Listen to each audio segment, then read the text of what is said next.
Amin. Siapa yang tadi merasakan waktu nyembah Tuhan, saudara merasakan begitu besar kasih Bapa itu. Amin. Saya merasakan hari-hari terakhir ini betapa besar kasih Bapa. Coba saudara bayangkan, waktu kita ulang tahun, kita kan make a wish ya biasanya. Ya, akhir tahun biasanya kita bikin apa, hal-hal yang mau kita kerjakan tahun depan. Tapi biarlah Natal ini kita pakai kesempatan untuk kita melihat kembali hidup kita. Apakah kita lebih lagi mengasihi Tuhan sepanjang tahun ini? Apakah kita rindu tahun depan Tuhan mau menyatakan hal-hal yang lebih besar dalam hidup kita? Amin. Miliki kerinduan, miliki kehausan dan lapar akan Tuhan. Karena firman-Nya mengatakan berbahagialah orang yang haus dan lapar akan Tuhan, mereka akan dipuaskan. Saudara, apapun yang saudara cari di dunia ini tidak akan pernah memuaskan saudara. Tapi ketika kita haus dan lapar akan Tuhan, tiap-tiap hari Tuhan mampu puaskan jiwa kita, sehingga waktu kita puas, kita mengambil keputusan-keputusan yang tepat dalam hidup. Amin. Nah, hari ini kita akan dilayani oleh salah satu pemimpin kita, ya, dia leaders kita ini. Saya mengenal beliau ini dari sejak dia kuliah, ya.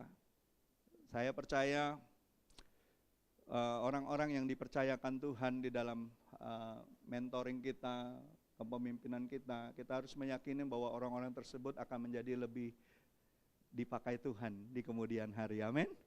Siapa yang mau percaya bahwa orang-orang yang kita mentor, kita bawa kepada Tuhan, suatu saat dia akan menjadi orang yang diurapi Tuhan dan dipakai Tuhan lebih dahsyat dari kita.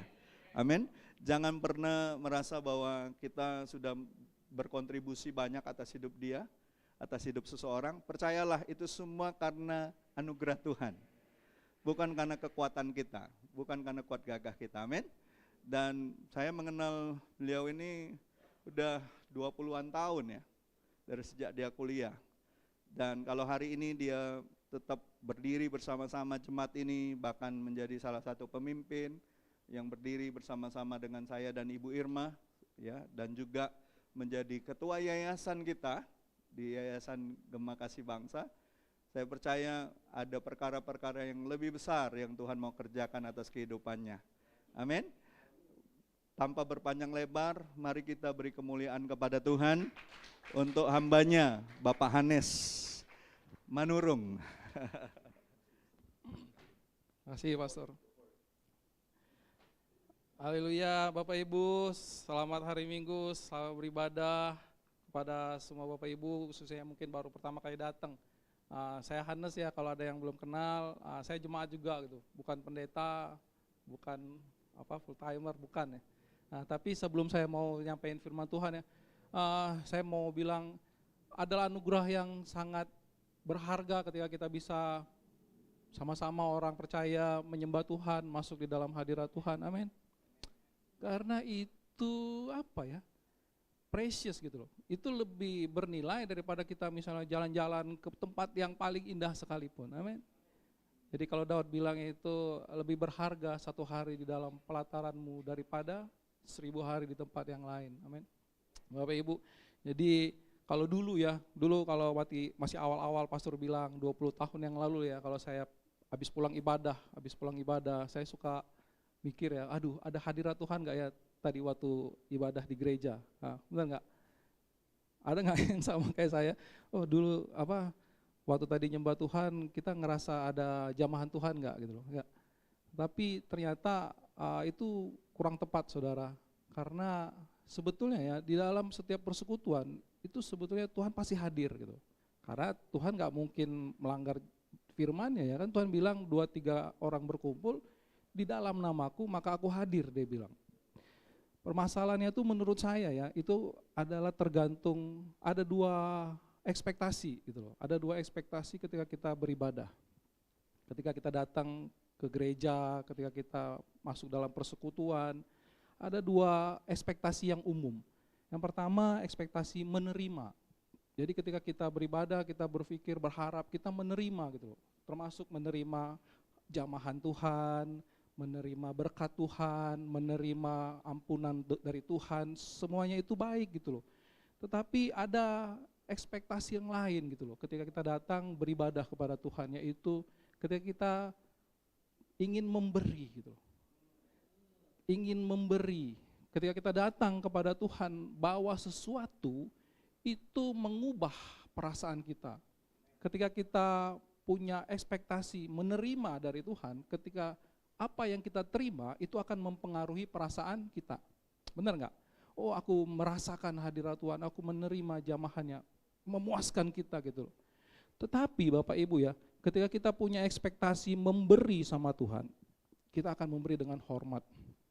Kita akan, apakah Tuhan berkenan dengan pemberianku? Apakah Dia berkesan dengan pemberianku? Amin. Dan saya percaya ya, semakin banyak orang yang, makasih ya, thank you. Semakin banyak jemaat atau orang yang punya ekspektasi memberi dan itu berkenan di mata Tuhan, di dalam ibadah itulah akan terjadi kemuliaan Tuhan. Amin. Di dalam ibadah itulah terjadi Tuhan mau ekstra menyatakan kehadirannya gitu loh. Kehadiran Tuhan itu saya pernah baca itu ada tingkatannya gitu loh. Yang tingkatan yang paling rendah adalah ketika kita bilang omnipresent, ya enggak? Tuhan hadir dimanapun. Daud bilang, oh kemanakah aku pergi Tuhan menjauhi rohmu, dia bilang. Kemana-mana Tuhan ada gitu. Tetapi ada kehadiran Tuhan yang penuh dengan kemuliaannya. Pernah terjadi? Pernah terjadi Bapak Ibu. Di perjanjian lama pernah terjadi, di perjanjian baru pernah terjadi. Dan saya percaya ketika orang-orang yang berkumpul punya motivasi atau ekspektasi yang benar, disitulah Tuhan menyatakan kemuliaannya lebih lagi. Amin. Nah, Bapak Ibu, saya pribadi ya, itu mengalami juga gitu loh ya. Bagaimana ya untuk menjaga supaya hadirat Tuhan itu selalu ada di dalam hidup saya. Saya terus terang manusia biasa gitu loh. Saya manusia biasa, punya pekerjaan, punya masalah gitu loh. Bukan pendeta juga, orang biasa aja gitu. Jadi mengalami berbagai macam gitu loh, tantangan yang saya harus hadapi. Dan tapi saya percaya gitu loh, bahwa dari dulu saya sudah tahu bahwa kita butuh perkenanan Tuhan. Saya suka lagu yang tadi Bapak Ibu ya, perkenananmu Tuhan adalah segalanya. Memang benar segalanya gitu.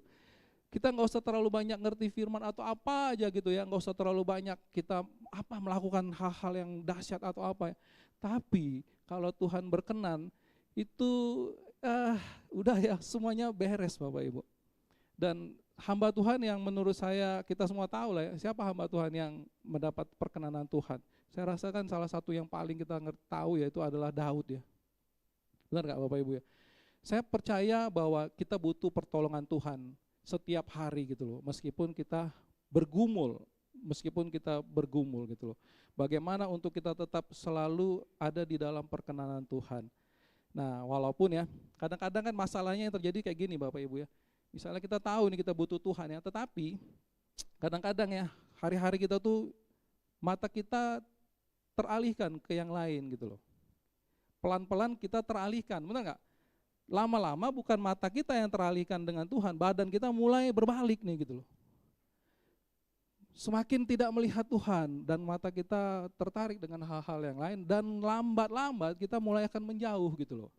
Benar nggak? Itulah yang terjadi gitu loh. Itulah yang dirancangkan oleh si iblis untuk menjauhkan kita dari Tuhan.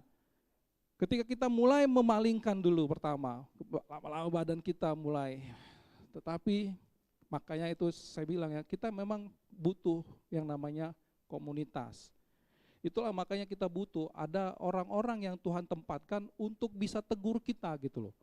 Untuk bisa bawa kita selalu ada di dalam persekutuan orang-orang yang benar, yang kalau apa-apa ngomong tentang Tuhan gitu loh. Benar nggak? Sebenarnya ciri-ciri orang yang selalu bersandar kepada Tuhan ya Bapak Ibu ya, itu adalah kalau apa-apa ngomong tentang Tuhan aja gitu. Ya nggak? Saya nyimpulin itu pribadi gitu ya, karena dari mana saya dapat ya, saya ngobrol sama Bapak rohani saya, Pastor Jeffrey ya, pokoknya kalau ngobrol apa-apa ya, 10 menit lebih itu pasti ngomongnya tentang Tuhan, benar gak sih? Dan kita juga harus seperti itu Bapak Ibu. Kita ngobrol ya sama orang nih, teman atau siapa gitu, boleh gitu, tapi lama-lama 10-15 menit harus ada ngomongin tentang Tuhan. Dan itulah yang membuat mata kita selalu memandang kepada Tuhan. Amin. Itu salah satu ininya gitu, apa ya, indikatornya gitu. Nah, apa yang bikin kita terpaling dari Tuhan? Banyak Bapak Ibu ya, kesibukan bekerja. Kesibukan bekerja itu kan ngabisin energi, ngabisin waktu. Terus ada juga tawaran-tawaran kesenangan dunia gitu loh. Contohnya apa? Yang paling sekarang bikin ini kan gadget lah ya. Kalau dibilang generasi sekarang, generasi yang tidak bisa hidup tanpa internet. Ya salah lah, kita nggak bisa hidup tanpa Tuhan gitu loh. Internet nggak bikin mati, tapi kalau kita hidup tanpa Tuhan, roh kita mati Bapak Ibu. Apalagi macam-macam Bapak Ibu ya, apa sih sekarang ya, hobi segala macam, hal-hal yang membuat kita menjauh daripada Tuhan gitu loh. Tapi kita harus tahu ya, saya pribadi juga begitulah ya. Kalau saya mulai terlalu banyak waktu di HP misalnya, saya merasakan gitu, saya beri kesaksian ya, saya pribadi ya, ketika terlalu banyak di HP, melihat HP, rasa haus dan lapar akan Tuhan itu akan mulai berkurang gitu loh. Jadi ketika kita bangun pagi aja ya, ketika kita sudah mengisi mata kita dengan sesuatu hal yang bukan Tuhan, kita akan berkurang lapar dan haus akan Tuhan gitu loh. Meskipun kita akan bersaat teduh, saat teduh, tetapi ketika yang pertama kita isi itu bukan tentang Tuhan ya, rasanya beda gitu loh. Maksudnya gini ya, kalau kita misalnya datang sama Tuhan, sebelum segalanya apa, terus kita bisa ngomong sama Tuhan. Paling enak sama Tuhan itu kita dibilang anaknya bisa ngomong. Tuhan, sebelum semuanya ya, aku mau mengawali pagi hari ini hanya untuk mencari Engkau. Itu kita bisa ngomong itu dengan apa ya? Dengan bangga gitu loh dengan Tuhan. Sebelum semua permulaan, aku datang kepadamu Tuhan. Beda ya? Beda Bapak Ibu. Dan disitulah kita dapetin kekuatan. Nah, jadi anugerah yang kita dapat dari Tuhan, betul itu adalah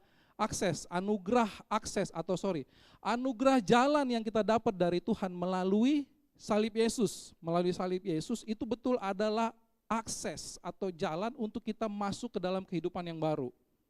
Benar nggak? Kan Tuhan bilang, yang lama sudah berlalu, yang baru sudah datang. Amin. Ketika kita menerima Yesus, betul kita hidup baru, tetapi apakah kita mengalami perubahan atau tidak, itu enggak otomatis Bapak Ibu. Saya kasih contoh ya, misalnya kita katakanlah besar di sebuah keluarga terasing, suku-suku di pedalaman, kita dibesarin di situ, umur 20, kita ternyata ketahuan nih, ini dulu si Anes ini adalah anak dari keluarga bangsawan, misalnya ya. Ketahuan waktu bayi diculik oleh pengasuh gitu loh, benar nggak? Ya singkat kata kita kan dikasih akses lah ya, benar nggak? Kita kan jadi anak bangsawan lagi, benar nggak? Kita dibawa ke kota, benar nggak? Terus ada pasangan suami istri bilang, kami papa mamamu, dia bilang gitu. Nah terus kita tinggal di situ, kita bukan cuma tinggal di situ, kita juga bergaul di situ, benar nggak? Kalau ada perkumpulan-perkumpulan bangsawan, kita ada di situ, ya nggak? Kemudian kita juga dikasih tugas dan tanggung jawab sebagaimana keluarga bangsawan, benar nggak? Pertanyaan saya begini, apakah ketika kita masuk ke dalam rumah tersebut tidak terjadi gesekan? Apakah ketika kita pindah ke keluarga bangsawan tidak terjadi hal-hal yang membuat kita terjadi Bapak Ibu? Kenapa? Karena ada perubahan nilai yang lama ke yang baru gitu. Karena ada tolak ukur yang lama berganti tolak ukur yang baru. Jangan sepele ya dengan cara kita mengukur gitu loh. Ketika saya masih dulu di dalam keluarga yang suku terasing, masalah ini enggak jadi masalah gitu loh. Ini enggak jadi masalah, ini biasa aja. Enggak pakai baju itu biasa gitu loh, enggak pakai celana itu biasa gitu loh. Tapi ketika kita pindah, itu menjadi sebuah masalah. Itu menjadi sebuah hal yang kita harus siap ditegur atau diubah. Nah, begitulah ketika kita pindah identitas dari orang lama menjadi ciptaan baru, kita mengalami hal-hal yang memang butuh pertolongan orang-orang sekitar gitu loh. Ya, Bapak Ibu ya, buat kita yang semuanya pasti sama seperti saya lah ya, dulu punya masa lalu gitu loh. Kita memang betul punya masa lalu, tetapi kita butuh orang-orang yang tahu masa lalu kita, tapi sekaligus tahu identitas kita yang baru. Amin. Kalau kita cuma tahu, dia tahu sama semua kekurangan saya gitu loh. Oh orang ini enak, dia ngertiin saya gitu loh. Paling enak dia jalan sama dia paling paham, dia enggak apa kita istilah menghakimi saya gitu. Tetapi apakah orang itu tahu identitas kita dan apakah dia tahu juga nilai-nilai kehidupan kita yang baru sebagai anak-anak Allah gitu. Kalau kita hanya senang bergaul dengan orang-orang yang enak di dalam perjalanan, tetapi dia enggak bisa bawa kita ke arah yang benar. Enak jalan aja Bapak Ibu, enak jalan, tiba-tiba nyampe kemana? Nyampe ke jurang mungkin gitu kan, nyampe ke tempat yang harusnya kita nggak ada di situ gitu loh. Amin. Nah, jadi itulah gambarannya Bapak Ibu. Aduh. Nah, jadi saya masuk ke tema hari ini ya. Judul khotbah yang saya mau bilang itu ada kesempatan dan kesiapan. Ini kembali kepada visi gereja kita, tema gereja kita tahun ini ya, di Nehemia. Saya percaya Bapak Ibu di dalam masa saya waktu dulu masih bekerja ya, saya dulu kerja sales dulu. Saya kerja sales, saya pernah bagian tukang sita kredit macet. Semua saya alami ya. Sampai sekarang saya mulai merintis usaha ya. Saya percaya bahwa untuk sebuah momentum keberhasilan, kita bilang keberhasilan lah. Untuk sebuah momentum, kalau orang dunia bilang kesuksesan lah. Ya, kesuksesan, keberhasilan, kalau saya lebih suka menghasilkan, katakan menghasilkan. Untuk sebuah momentum kita bisa menghasilkan, ada dua faktor. Yang pertama ada kesempatan, yang kedua ada kesiapan Bapak Ibu. Ada orang yang, aku udah siap nih segalanya, tapi kesempatan dia bilang nggak pernah dapat. Benar nggak? Kita lihat orang lain yang mengalami momentum tersebut. Misalnya ada orang yang sudah dapat momentum itu, dia dapat kesempatan dan dia dapat kesiapan, dia berhasil. Kita bilang, yang kurang itu aku belum dapat baik kesempatannya. Aku cuman belum dapat baik, tunggu baik waktunya katanya. Padahal Bapak Ibu, itu nggak bisa kita bilang bahwa cuma butuh kesempatan. Ada kesiapan juga gitu loh. Datang kesempatan, kita pikir kita siap, ternyata kita nggak siap, kita nggak ada apa-apanya. Datang kesempatan sebentar dia masuk, tapi kita nggak tahan gitu loh. Kita nggak tahan dengan tantangannya, dengan masalahnya, lepas dia. Lepas. Apakah kita mengalami atau pernah mengalami, kita ngalami kesempatan hampir dapat nih, udah dapat nih tapi gagal. Pindah ke kesempatan yang lainnya gitu. Kita coba tapi gagal gitu. Makanya saya yakin bahwa dua itu harus ketemu gitu loh. Nah, yang dibilang kesempatan ya Bapak Ibu, kita baca dulu aja di Nehemia 2 ayat 16 ini firman Tuhan kita hari ini. Boleh kita bergantian ya Bapak Ibu ya. Bergantian, yang ibu-ibu ayat 16 ayat genap, yang bapak-bapak ayat ganjil. Amin. Siap semuanya? Boleh? Ayo, 2, 3.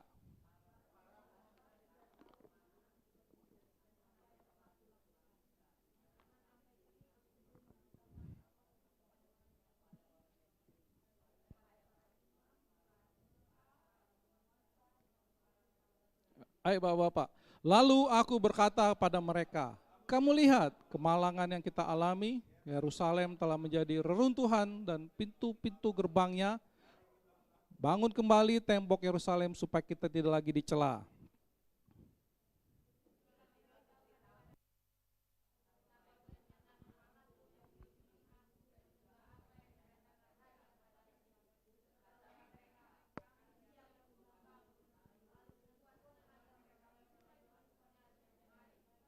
Mendengar hal itu Sanbalat, orang Horon, Tobia, Amon, pelayan raja, serta Geshem, orang Arab, mengolok-olok dan menghina. Kata mereka, apa yang kamu lakukan itu? Apa kamu mau berontak terhadap raja? Sama-sama kita baca yuk. Aku menjawab mereka, kataku, Allah semesta langit, dialah yang membuat kami berhasil. Kami hamba-hambanya telah siap untuk membangun, tapi kamu tak punya bagian atau hak dan tidak akan diingat di Yerusalem. Ini tema kita tahun ini, Nehemia 2 ayat 20. Bapak Ibu, Nehemia dan orang-orang di Yerusalem melakukan sebuah pekerjaan yang besar, membangun kembali tembok Yerusalem. Mereka berhasil nggak? berhasil Bapak Ibu. Mereka berhasil. Kalau orang sekarang bilang mereka sukses. Kesempatannya itu dari Tuhan. Tuhan yang merancangkan. Amin. Dia dapat kemurahan dari Tuhan melalui siapa? Melalui raja gitu loh. Ya kan? Tetapi ayat 20 bilang apa? Mereka bilang kami siap. Kalau mereka nggak siap, Tuhan kasih kesempatan, jadi nggak tembok Yerusalem? Enggak. Kami siap Bapak Ibu. Kesiapan inilah yang kita harus jaga. Saya percaya sekali Tuhan itu tidak kasih kesempatan satu kali. Nah, saya sering ditelepon sama call center. Ayolah Pak gitu. Kesempatan nggak datang 2 kali Pak katanya. Ada yang nawarin kartu kredit ya. Ya saya juga dulu sales gitu ya.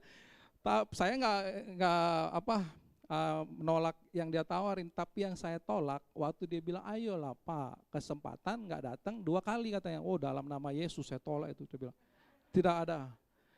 Saya percaya kalau orang terpengaruh, misalnya nanti kalau Bapak Ibu ya ditawarin orang, ayolah jangan ini, kesempatan nggak datang 2 kali katanya.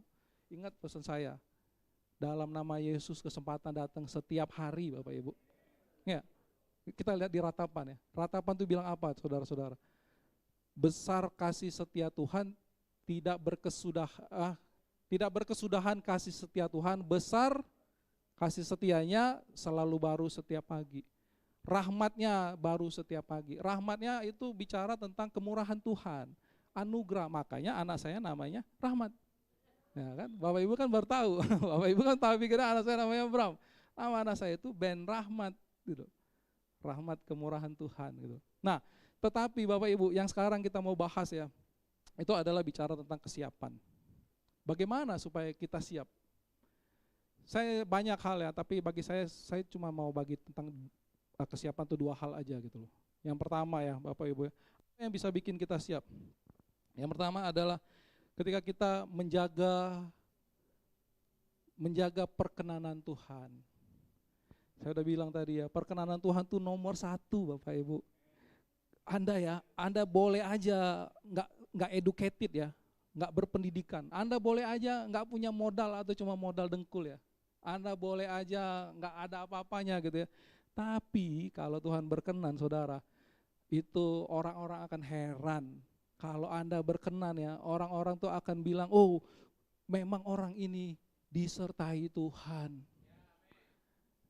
Oke, kalau Tuhan berkenan, bagaimana kita menjaga supaya kerohanian kita tetap menyala gitu loh. Bapak Ibu, waktunya nggak terasa ya. Oke, Ibrani bilang apa Bapak Ibu ya? Ibrani itu bilang berusahalah untuk hidup damai dengan semua orang dan kejarlah kekudusan. Nah, yang saya tahu ya, kalau hidup rukun itu betul, karena firman Tuhan bilang kan, Mazmur 133, benar nggak ya? Orang yang hidup rukun kesana Tuhan memerintahkan berkat. Tetapi kalau bicara tentang kekudusan, nah kekudusan ini ya, karena yang ngomong di sini ini orang-orang biasa ya, bukan pendeta ya. Saya kan ngomongnya apa adanya gitu ya. Saya juga kadang-kadang sulit gitu loh. Gimana selalu menjaga kekudusan di dalam Tuhan? Gimana Tuhan supaya aku selalu merasakan hadirat-Mu ada gitu loh. Ketika Engkau Tuhan tidak meninggalkan gara-gara aku menjauh daripada-Mu atau ketika aku berbuat dosa gitu loh. Yang saya tahu Ibrani bilang mengejarlah kekudusan gitu loh. Kekudusan itu memang kadang-kadang ada di depan, kita di belakang gitu loh. Ketinggalan Bapak Ibu. Kenapa? Karena kita masih ada beban daging ini gitu loh. Masih ada daging ini. Daging ini akan selalu dibikin kita di belakang gitu loh. Makanya dibilang kejar. Bagaimana ngejar? Ya kejar, kalau Tuhan ada di depan, apa yang saudara lakuin? Kita kan akan berseru dong. Tuhan tunggu, Tuhan jangan tinggalin. Tuhan stop dulu, tunggu, aku mau masuk ke dalam hadirat-Mu. Saudara, itulah yang kita harus lakukan, kejar kekudusan gitu loh. Ketika kita mulai sadar, kita mulai ketinggalan, ketika kita mulai ada daging yang menghalangi kita untuk bisa ngerasain hadirat Tuhan. Untuk kita bisa bilang, oh aku Tuhan memberi yang terbaik.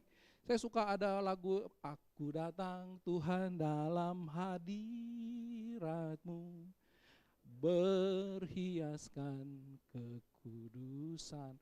Hiasan kita ketika datang kepada Tuhan adalah kekudusan, Bapak Ibu. Bukan hiasan yang lain. Enggak ada hiasan yang lain, apa kita bisa kasih sama Tuhan, uang kita, enggak. Yang bisa bikin kita bernilai indah di mata Tuhan ketika kita datang ke hadiratnya adalah kekudusan.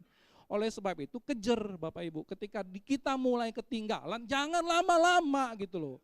Nangis sama Tuhan, tunggu Tuhan. Makanya ada ayatnya dibilang, tuh enggak ada lagunya gitu loh.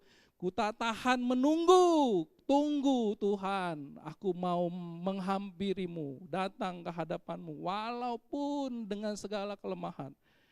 Tapi aku tahu Bapa engkau baik, benar gak? Bapa engkau setia, engkau menerimaku apa adanya, datang sekali saudara kepada Tuhan. Jangan berleha-leha, kalau kita mulai jauh dari Tuhan, jangan berleha-leha, bilang. Jangan berleha-leha, bilang. Jangan berleha-leha, kejar, cepat berseru, nangislah sama Tuhan. Amin. Oke, nah dan satu hal ya, ketika kita menyembah Tuhan ya, saya tadi sudah bilang ya, Bapak Ibu ya, ketika kita ekspektasinya benar di dalam ibadah ya, harus banyak yang benar dalam ekspektasi beribadah ya, saya percayakan kemuliaan Tuhan itu nyata gitu. Nah makanya saya mau bilang ya, milikilah sikap excellent ketika menyembah Tuhan. Bapak, Ibu tahu nggak arti excellent apa? Excellent tuh ya, dia diminta segini gitu, satu gelas, segini ya. Tapi kalau orang excellent, dia kasih lebih, Bapak Ibu. Exceed, dia kasih lebih. Ketika kita diminta oleh WL, Bapak Ibu ya, mari Bapak Ibu kita bangkit berdiri. Kita jangan bangkit berdiri, kita ngeloncat Bapak Ibu. Ngerti nggak maksudnya? Itulah excellent. Ketika dia bilang mari kita naikkan pujian kepada Tuhan, kita bukan cuma naikin pujian, kita berseru kepada Tuhan. Itulah excellency gitu loh. Benar? Kenapa? Karena ketika umat menaikkan pujian kan ada firman Tuhan. Tuhan bertahta di atas pujian. Nah Bapak Ibu ya, jangan kita cuma berpikir stop, oh Tuhan bertahta di atas pujian ya. Kita coba pikir ya, waktu Tuhan bertahta, Tuhan ngapain? Apa Tuhan sambil mikir yang lain dia dengerin? Oh enggak Bapak Ibu. Apa Tuhan sambil ngerjain yang lain? Ya oke lah sambilan dia dengerin kita semua muji dia? Oh enggak. Ketika Tuhan bertahta Bapak Ibu ya, dia perhatiin. Dia cari yang mana nih yang dari hatinya. Yang mana nih yang sungguh-sungguh.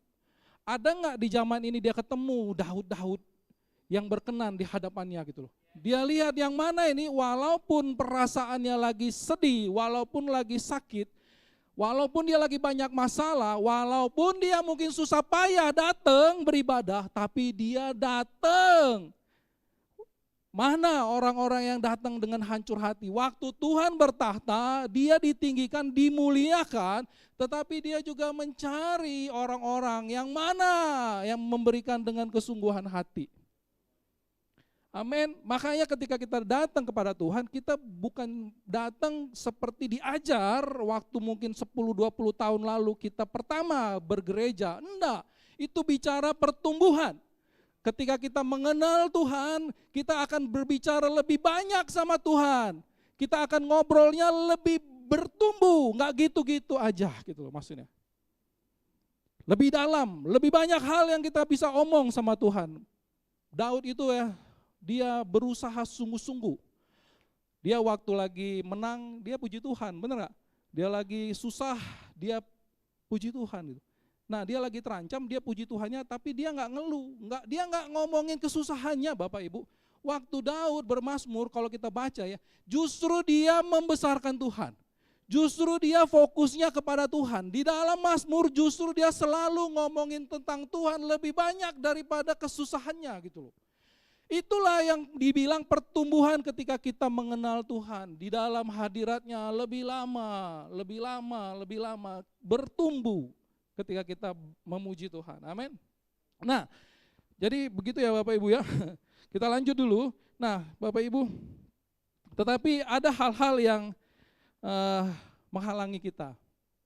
Apa yang menghalangi kita ya? Sebagai orang yang sudah merdeka. Katakanlah kita semua di sini punya identitas baru. Apa identitas kita? Anak Allah. Coba saya ngajak semua bilang, saya anak Allah. Saya anak Allah.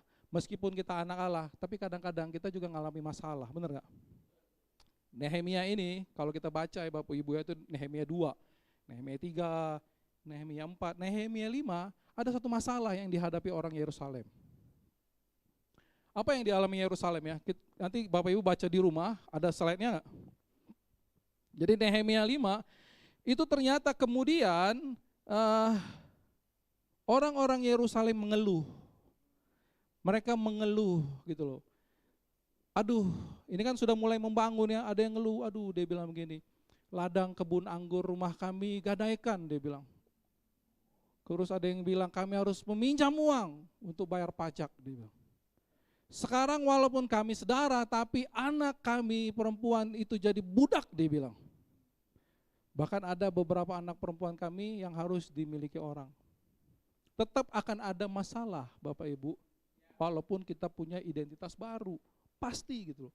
Tuhan izinin itu terjadi untuk memproses kita di dalam masa pembentukan, sampai kita memenuhi rancangan Tuhan yang sudah ada sebelum kita lahir. Sudah ada rancangannya, tapi in proses itu melalui proses. Nah, di dalam setiap proses, di dalam proses 1 memuliakan Tuhan, proses 2 memuliakan Tuhan, proses 3 terus memuliakan Tuhan. Di dalam setiap proses, walaupun kadang-kadang sakit, itu tetap akan memuliakan Tuhan gitu loh. Sampai genap rencana Tuhan di awal sebagai anak-anak Allah, kita kan punya rencana yang mulia. Benar enggak? Beda dong, Yobel rencananya, saya rencana Tuhan, beda dalam setiap kita gitu. Nah, jadi di dalam situasi ini ada hal-hal yang akhirnya menghalangi jemaat Tuhan di Yerusalem. Tetapi ayat 11 dia bilang begini Bapak Ibu, apa yang menyelesaikan masalah itu? Boleh slide berikutnya? Next. Nah, apa yang membuat mereka kembali bersemangat dan berhasil sampai akhirnya membangun tembok Yerusalem? Ketika Nehemia bilang ya, kembalikanlah hari ini kepada mereka ladang kebun anggur dan bla bla bla, hapuslah hutang mereka. Ya, ini utang uang serta gandum, anggur dan minyak yang kamu pinjam kepada mereka. Ketika hutang kita dihapus Bapak Ibu, disitulah kita menjadi orang-orang yang siap lagi gitu loh. Kita enggak bilang siap tapi kaki kita dirantai. Kita enggak jadi orang yang bilang siap komandan, tetapi mata kita masih menoleh ke belakang. Masih banyak hal-hal yang bikin kita enggak bisa bebas gitu loh. Di perjanjian baru, saya suka ketika Rasul Paulus ngomong kepada jemaat di Roma. Apa yang dibilang Rasul Paulus Bapak Ibu ya?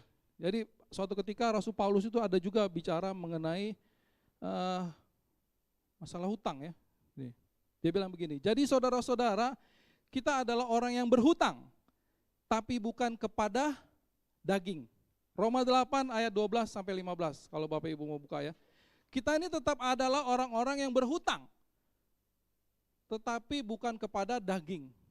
Maksudnya begini Bapak Ibu ya, kita kan ditebus Tuhan Yesus, gimana ya kok kita ditebus Tuhan Yesus tapi masih bisa punya hutang? Ya kita berhutang lah, kenapa? Karena Tuhan yang bayar harga. Saya ulang, karena Tuhan yang bayar harga menebus kita dari hutang yang lama. Tetapi bedanya hutang yang baru ini membuat kita menjadi anak. Hutang yang lama membuat kita menjadi budak. Hutang kepada daging. Tetapi hutang kepada Roh Allah membuat kita menjadi anak. Amin Bapak Ibu ya.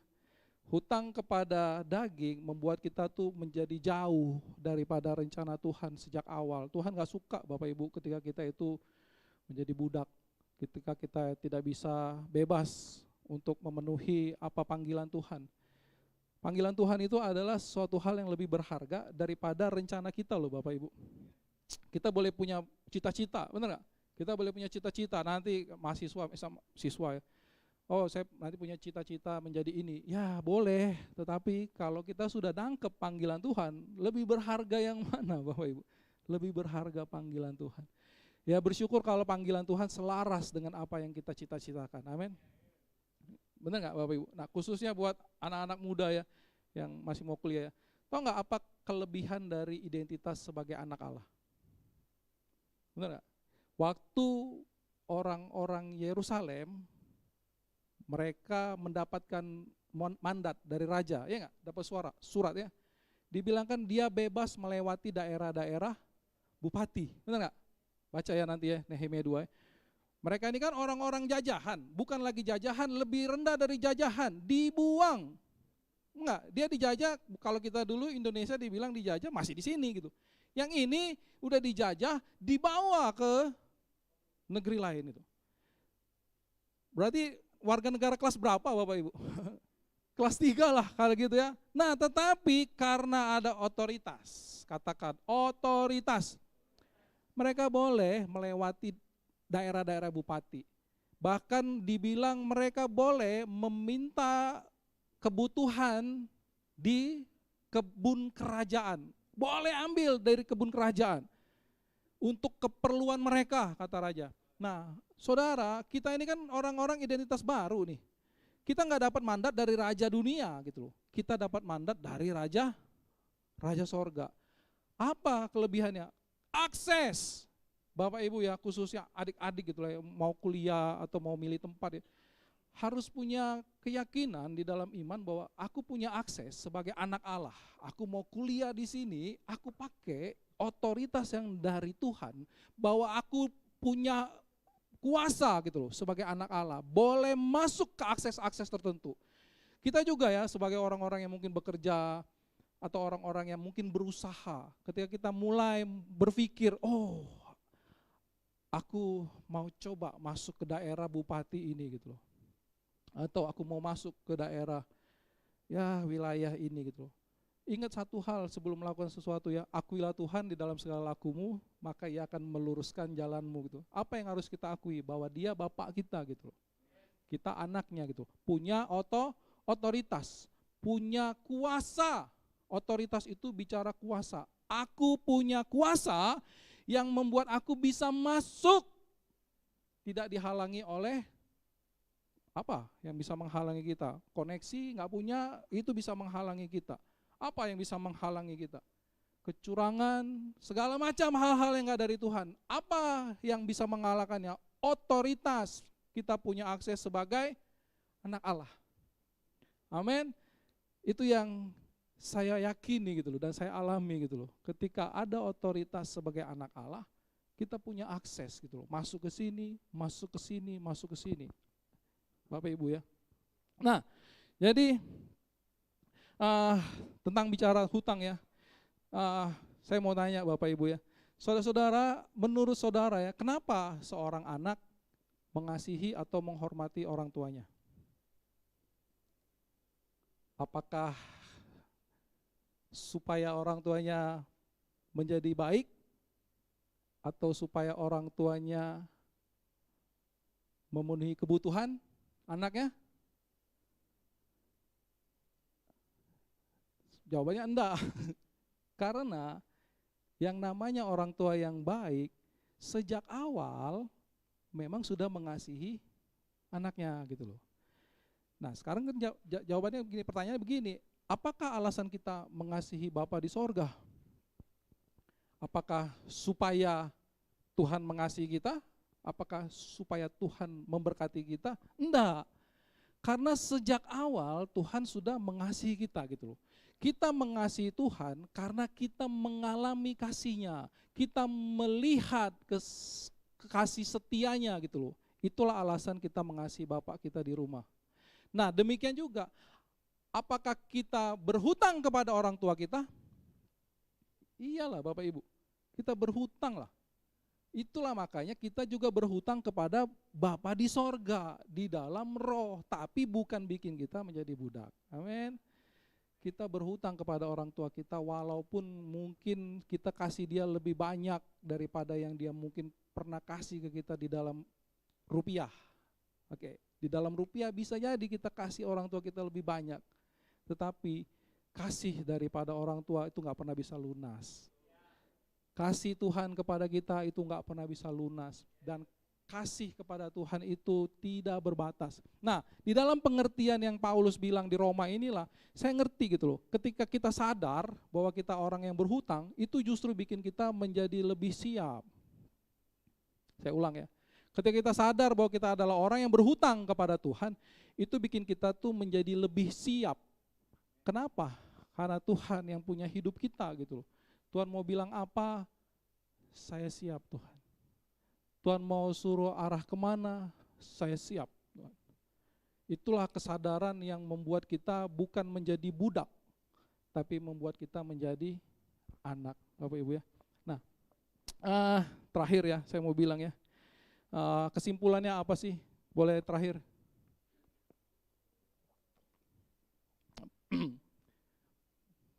Bapak Ibu, tetap jagalah hubungan dengan Tuhan. Sebagai sama jemaat, saya mengajak kita semua untuk jaga hubungan kita sama Tuhan ya. Jaga kerohanian, selalu melekat sama Tuhan. Kejar kekudusan gitu loh. Kalau di Perjanjian Lama kan ada dia bilang, carilah Tuhan selama ia berkenan ditemui. Benar nggak? Di mana itu? Di Yesaya. Carilah Tuhan selama ia berkenan ditemui. Bapak Ibu, ini zaman Perjanjian Baru. Apakah Tuhan bisa dicari ketika dia hanya berkenan? Saya nggak tahu ya. Tapi yang saya tahu ya, justru Tuhan datang kepada kita melalui anak bayi yang kita bilang Immanuel ini gitu loh. Jadi kalau di Perjanjian Lama kan dia bilang carilah Tuhan selama ia berkenan ditemui, Bapak Ibu. Tetapi ya di dalam Perjanjian Baru kita ini didatengin Tuhan gitu loh. Dan dibilang berikanlah dia nama Immanuel, dibilang. Kenapa? Karena Tuhan beserta kita gitu loh. Ini kan privilege gitu loh. Ini kan keuntungan gitu loh. Ini kan satu hal yang harusnya kita manfaatkan gitu loh. Bahwa Tuhan itu justru datang ke kita gitu loh. Kita nggak usah tunggu-tunggu hari raya ini, kita nggak usah tunggu-tunggu hari ini, kita nggak usah tunggu-tunggu. Kita tuh bisa datang karena Tuhan bilang dia beserta kita gitu loh. Pandanglah ini sebagai sebuah anugerah. Jangan pandang ini sebagai hal yang murah. Pandanglah ketika Tuhan bilang aku besertamu, dia bilang. Kalau di zaman Perjanjian Lama Bapak Ibu ya, orang mau datang menghampiri pelatarannya aja itu nggak sembarangan Bapak Ibu. Orang mengenal Tuhan tuh dari jauh gitu loh. Orang mengenal Tuhan tuh dari apa kata nabi-nabi. Orang mengenal Tuhan itu dari apa kata Taurat gitu loh. Tetapi Bapak Ibu, Anda dan saya bisa mengenal Tuhan dan bisa berjumpa dengan Tuhan di dalam hadiratnya, itu adalah suatu hal yang precious gitu loh. Berharga. Cuma orang Kristen lah yang belum mati, mereka bisa bersekutu dengan Tuhan.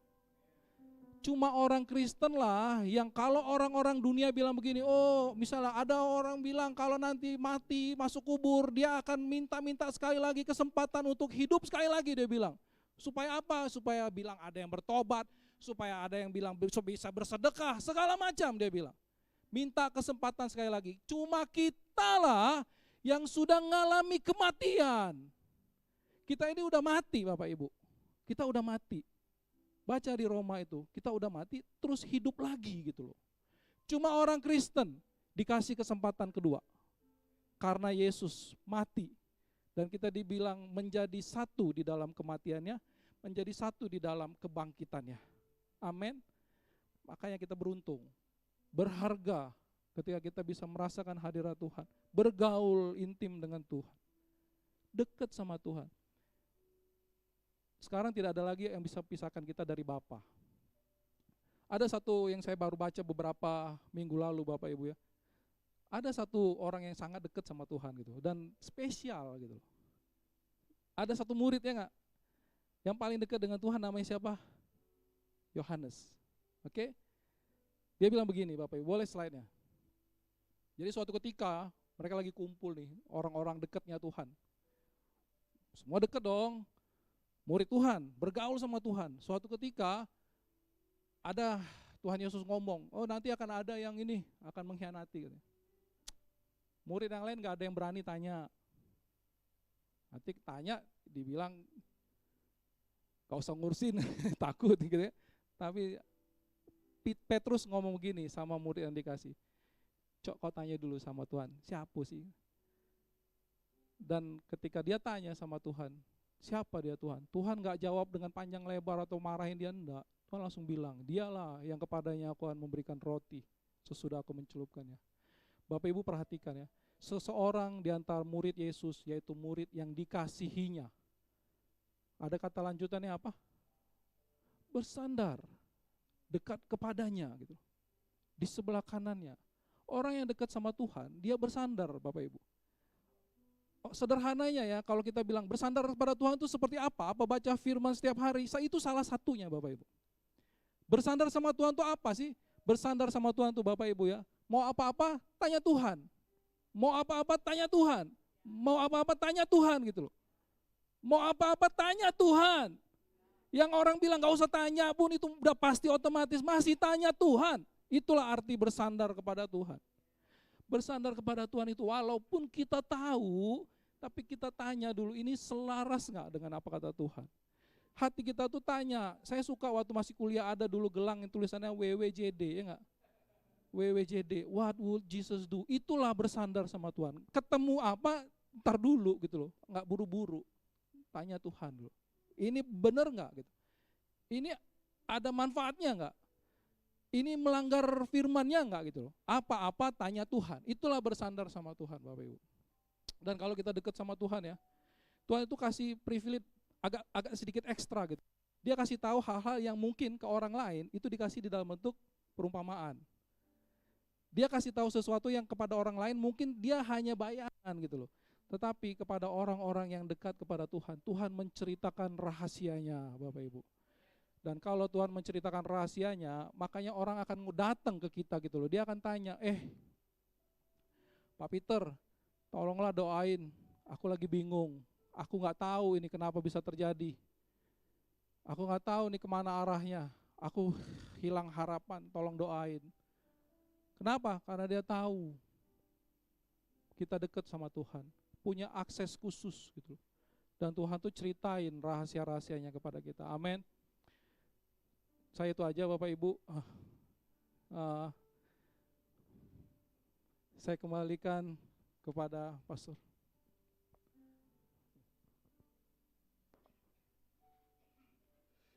Terima kasih Bapak